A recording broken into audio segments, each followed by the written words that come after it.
तो सर आप देखिएगा ये सरकार किस तरह से संविधान के साथ छेड़छाड़ कर रहा है। अब निष्ठा सिद्धोलाल को जेल में डाला गया है। ये सरकार लोकतंत्र को किस तरह से खतरे में डाला हुआ है।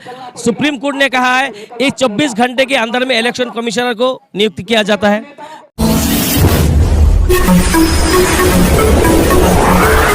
मैं एम नफीस रशीद, आप देख रहे हैं भारत न्यूज़ 247।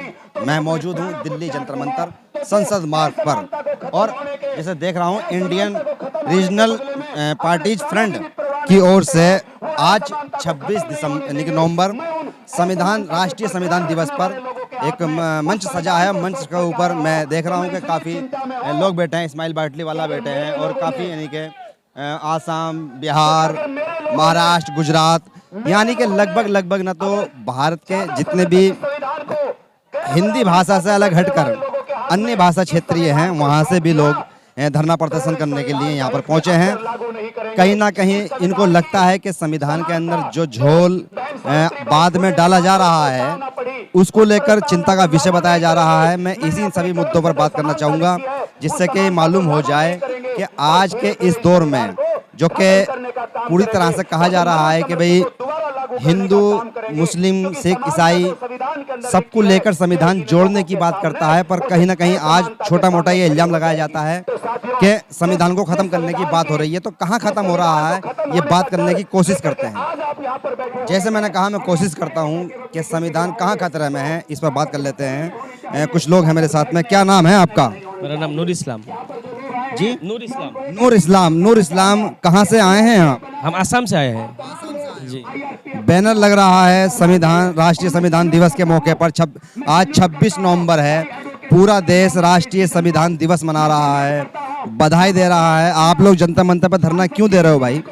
देखिए ये आज जो संविधान दिवस है ये हर साल मनाया जाता है, इस साल भी मनाया जा रहा है। लेकिन आज जो धरने पे बैठा हुआ है यहाँ में जो IRPF के तरफ से हुआ है, इंडिया के तकरीबन 125 रीजनल पॉलिटिकल पार्टी ने एक फ्रंट बनाया हुआ है। उस फ्रंट के तहत ये में आज जो प्रोग्राम यह हो रहा है, आप देखिएगा हर लोगों को आप पूछिएगा कि इंडिया फिलहाल जो मौजूदा सरकार के जानिब से जो हो रहा है ये संविधान जो खतरे में है, हर तबके के लोगों को पता है। जो संविधान को आज जो बाबा साहब अम्बेडकर का जो संविधान है वो संविधान में राइट टू इक्वलिटी के बारे में कहते हैं। आज का जो सरकार है ये राइट टू इक्वलिटी नहीं, ये मनुस्मृति के बारे में जैसे चलने वाला सरकार है। तो आज हम लोग इकट्ठा हुआ है कि देश के जनता को हम बताना चाहते हैं कि हर लोग कहते हैं कि ये संविधान खतरे में है, लेकिन संविधान जो खतरे में है उसको बचाने के जो काम करना चाहिए वो उसके लिए हम लोग यहाँ इकट्ठा हुआ है ताकि पूरा देश में आपको इसी तरह से हर रीजनल पार्टी ने। इस्लाम साहब, जानना चाह रहा हूँ, आप कह रहे हो मनुस्मृति लागू हो रही है या खतरे में है संविधान। प्रधानमंत्री नरेंद्र मोदी खुद कसम खा के कहते हैं कि संविधान को कोई छेड़ नहीं रहा है, संविधान में कोई बदलाव नहीं होगा, तो आपको विश्वास कैसे नहीं हो रहा है? अब देखिए ये जो आज का जो बीजेपी सरकार है, मौजूदा सरकार है बीजेपी सरकार के, इसका जो आइडियोलॉजी किसका आइडियोलॉजी फॉलो कर रहा है। आप देखिए जो लोग स्वतंत्र से पहले माफ़ी मांगा था वो उसको आज वीर कहता है, उसको वीर कह रहा है। आप अब देखिए जवाहरलाल नेहरू को आप कड़क करके बात करते हैं, आप देखिएगा। दूसरी बात है जहां में आप देखिएगा दलित पर अत्याचार हो रहा है उसमें कोई कार्रवाई नहीं होता है। आप देखिए हाथरस में क्या हुआ।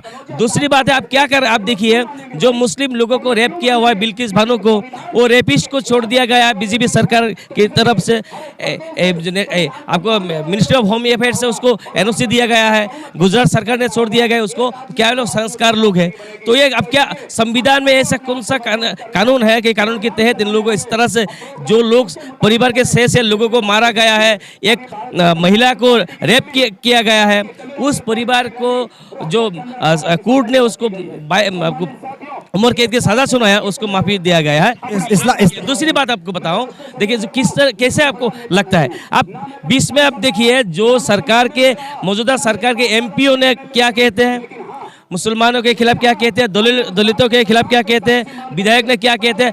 देखिए ये जो सरकार है नरेंद्र मोदी जी ने कहते हैं सबका साथ सबका विश्वास, ये सबका साथ सबका विश्वास कहाँ दिखाई दिया आपको? हमें तो नहीं दिखाई दे रहा है। एक सवाल ये खड़ा हो जाता है कि आपको संविधान के अंदर पूरा अधिकार है कि आप अपनी पार्टी बनाओ, मोर्चा बनाओ, इलेक्शन लड़ो, सत्ता में आओ, सत्ता में बैठो, पर आप लोग तो खुद ही बिखरे हुए हैं। आपका कोई संगठन नहीं, आपका कोई गठजोड़ नहीं, आपके पास कोई विचारधारा नहीं, तो आप ये कैसे कह के बच सकते हो कि संविधान खतरे में है और बीजेपी से नुकसान हो रहा है?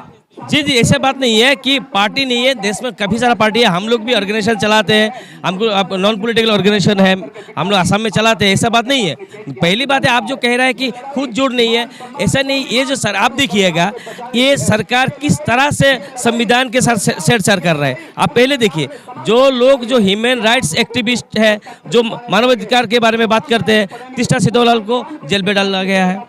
ये सरकार लोकतंत्र को किस तरह से खतरे में डाला हुआ है। सुप्रीम कोर्ट ने कहा है ये 24 घंटे के अंदर में इलेक्शन कमिश्नर को नियुक्त किया जाता है, ताकि ये लोकतंत्र खतरे में है। अगर आप संविधान के खतरे में, इसीलिए हम लोग कह रहे हैं, अगर जो बाबा साहब अम्बेडकर का संविधान किस लिए संविधान खतरे में, जो लोकतंत्र खतरे में आएगा, जो वोट का जो ये आज देखिएगा, इलेक्शन कमिश्नर अगर बायस होगा, ईडी बायस होगा, सीबीआई बायस होगा। आप देखिए ऑपोजिशन पार्टी के लोगों को के खिलाफ किस तरह सीबीआई ईडी लगा रखा है। आप तो दिख ही रहा है।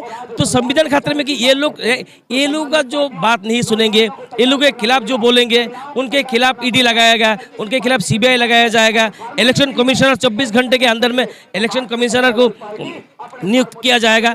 तो देखिए, दूसरी बात, मेन मांग है क्या? हम लोग का मेन मांग है कि देश में IRF जो है भैया, इंडिया के हर एरिया का जो छोटा बड़ा जो संगठन हो, सोशल आपको सामाजिक संगठन हो, पॉलिटिकल संगठन हो, इकट्ठा हो जाए। ये जो देश की आवाम जो है, सेकुलर जो लोग हैं, ये लोग सेकुलर, आज देखिए इंडिया में 2% लोगों ने राज कर रहा है, जो ब्राह्मणवादी का जो ये दिखा रहा है। 98% लोग जो जिस तरह से माहौल पैदा करे, ये माहौल कभी नहीं चाहते। तो हम लोग चाहते हैं इकट्ठा हो। ये जो सरकार है संविधान के खिलाफ, जो लोग 50 साल तक तिरंगा नहीं फहराया, वो सरकार है। जो लोग महात्मा गांधी के खिलाफ बोल सकते हैं, जो नेशन फादर ऑफ नेशन है।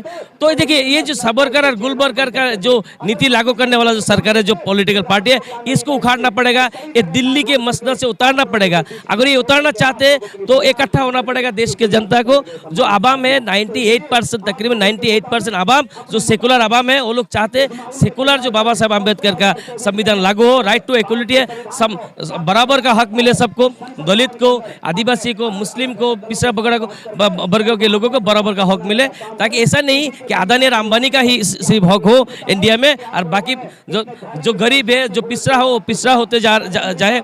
जो इसीलिए हम लोग चाहते हैं कि पूरे देश भर में छोटा बड़ा जितना आपको सामाजिक संगठन हो, पॉलिटिकल संगठन एक साथ हो जाए, इकट्ठा हो जाए। ये जो सरकार है, जो सरकार संविधान को लेकर छेड़छाड़ कर रहा है, संविधान को के खिलाफ जो काम करने वाला सरकार है, ये सरकार को दिल्ली के मसनद से उतारना पड़ेगा। चलिए, जिस तरह से इन्होंने कहा कि भाई हम लोग सरकार को ये संदेश देना चाहते हैं कि अगर मनुस्मृति लागू करते हो तो तुमको यानी कि सत्ता छोड़नी पड़ेगी। साथ ही साथ ये सवाल बना रहेगा कि किस तरह से मुस्लिम, दलित या आज संविधान दिवस के, राष्ट्रीय संविधान दिवस के मौके पर एकजुटता दिखा रहे हैं। क्या ये मनुस्मृति को हटाने के लिए, या इस पर एक तरह से मैं तो ये कहूँगा कि ये तांत्रिक हमला करने के लिए जो ये चूक नहीं रहे हैं, तो क्या ये अपनी व्यवस्था बनाने में सक्षम हो पाएंगे? क्योंकि संविधान सभी को ये इजाज़त देता है कि वो किस तरह से अपने आप को स्टेबल कर सकता है। मैं एम नफीस रशीद, आप देख रहे थे भारत न्यूज़ 247।